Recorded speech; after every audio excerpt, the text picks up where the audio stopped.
এই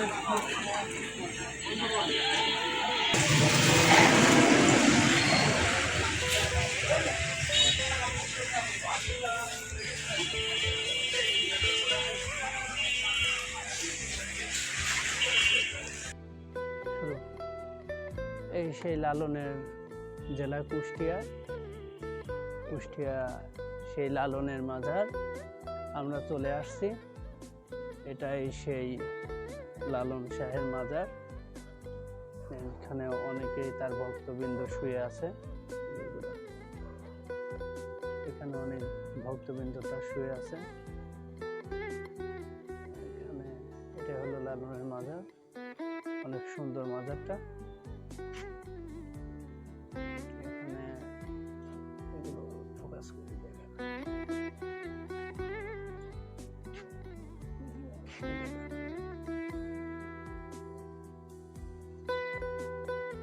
এখানে অনেক তার ভক্তবৃন্দ আছে, যার কারণে তার পাশেই তাদের কবর দেওয়া হয়েছে।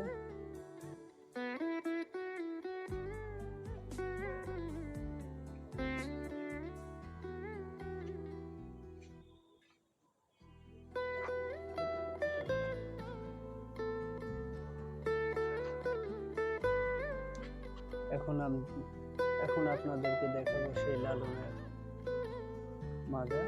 লালন যেখানে বর্তমানে সে তার কবর দেওয়া হয়েছে, তার যে মাজারটা, এই সেই লালন শাহ। আর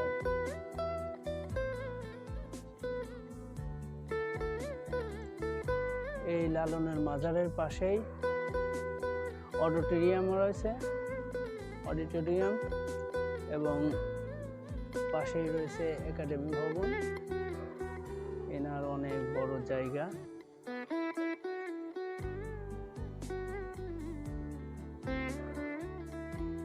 আসলে এখানে যখন মেলা লাগে তখন অনেক ভক্তবৃন্দ আসে, আর তখন এই অডিটোরিয়ামেই সবাই শুয়ে থাকে ফকিরের বেশে। এই যে অনেকেই এখনো আছে, অনেকেই আছে শুয়ে আছে, যারা ওর ভক্তবৃন্দ। মূলত ওনাকে ফকির বলেই সবাই চেনে, যার কারণে যারা ওর ভক্ত ফকির বেশে আসে এখানে থাকে।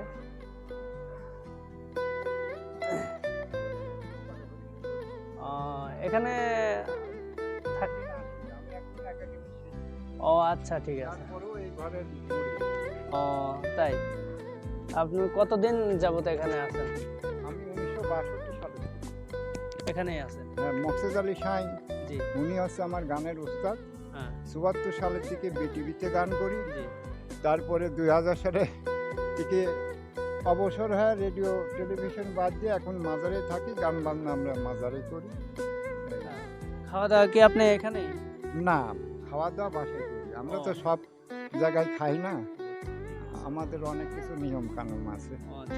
এখানে কিরকম কি নিয়ম কানুন আছে একটু বলা যায়? হ্যাঁ, ইনি তো মাংস ভালোবাসতেন না লালন শাহ। এখানে খাই দাই করলে নিরামিষ বা ঊর্ধ্বে খুব বেশি ভালো হলে পারে মাছ। এছাড়া মাংস আমাদের এই মাজারে চলে না, কোনো মাংসই না। মানে মাছও চলে না। তারপরও লালন শাহ উনি এখানে যখন সাধুসঙ্গ জীবিত থাকে অবস্থায় সাধুসঙ্গ করতো, তখন উনি ওই ইলিশ মাছ দিয়েই সাধুসঙ্গটা করতো। নিরামিষ দিত, ইলিশ মাছ দিত, ডাল, দই এইসব দিয়ে সাধুসঙ্গ। মূলত উনি অনেক ভালো লোক ছিল নাকি? অবশ্যই, উনি মহাজ্ঞানী একজন। আমি তুলনা করব না যে আউলিয়া গাউস কুতুবের সঙ্গে। তারপরেও আমি যেমন একজন মুসলমান ছিলাম, আমিও কিন্তু নামাজ কালাম পড়তাম।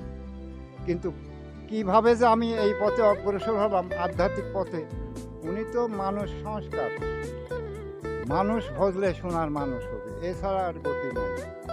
কারণ আমি যখন আমার 60-70টা গান মুখস্থ হয়ে আছে, তাহলে নিশ্চয়ই আমার 3টি কলমা মুখস্থ আছে। আর 3টি কলমা হয়তো অন্য জন আছে ভালো বলতে পারে, যেহেতু আমাদের গলায় সুর আছে। তাহলে ভালো বলতে পারে। কিন্তু নামাজ সম্বন্ধে ইনি বলছে পড়গা নামাজ জানি শুনি।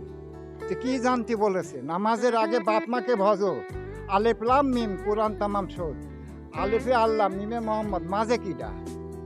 যে মাক চেনে না তার কাছে কোনো ধর্ম নাই, নামাজ নাই, কোনো ইবাদত বন্দিকে কিচ্ছু হবে না। রাইট রাইট, মা বাপে যে ভজবে সে অবশ্যই ঈশ্বরকে পাবে।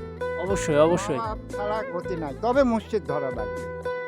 যে কোনো একটা আপনি মনে কাজে দিয়ে একটা পাগলও হয়, জানেন আপনার জ্ঞানের থেকে জানেন আমার থেকেও সে জ্ঞান ভালো মানুষ, তাকে আপনি মসজিদ ধরবেন। এটা কোরআনেও উল্লেখ আছে, মসজিদ ধরা লাগবে, না হয় পরকালে নবী সাহেব সাফায়াত করবেন না, তাই মসজিদ ধরা লাগবে। তাই আমি নিজেও 1974 সালে মসজিদ ধরলাম। এখন আপনার পোলাপান কয়টা? আমার পোলাপান সেই আমার মুড়ি ধর আগেই এক ছেলে 2 মেয়ে, আর তারপরে আর কিছু না। এখন ছেলে পেলে সবাই বিদায় হয়ে গেছে, তারপরেও লাঠিলুট করেও বিদায় হয়ে গেছে। বয়স এখন 77। তো এখন কি আপনি বাসায় চলে যাবেন? এখন আমি বাসায় যাব, মানে আজ গান বাজনা নাই সেরকম, শরীরটাও খুব ভালো না, বয়স হয়ে গেছে, তাই বাসার দিকে একটু রওনা। তো ঠিক আছে, লালনের কি একটা গান শোনানো যাবে? এখন এই মুহূর্তে দেখেন গানের সঙ্গে বাজনা লাগে, তারপরেও যদি পারেন হ্যাঁ। একটু শোনাইলে ভালো হতো, যদি পারেন অল্প একটু হলেও শোনান।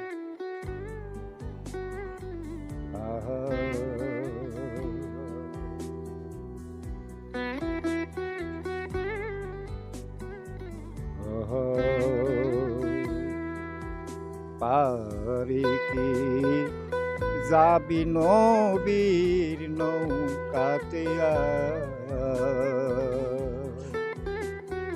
রূপকাষ্টেরি নৌকা খানি নাই ডুবার ভয়।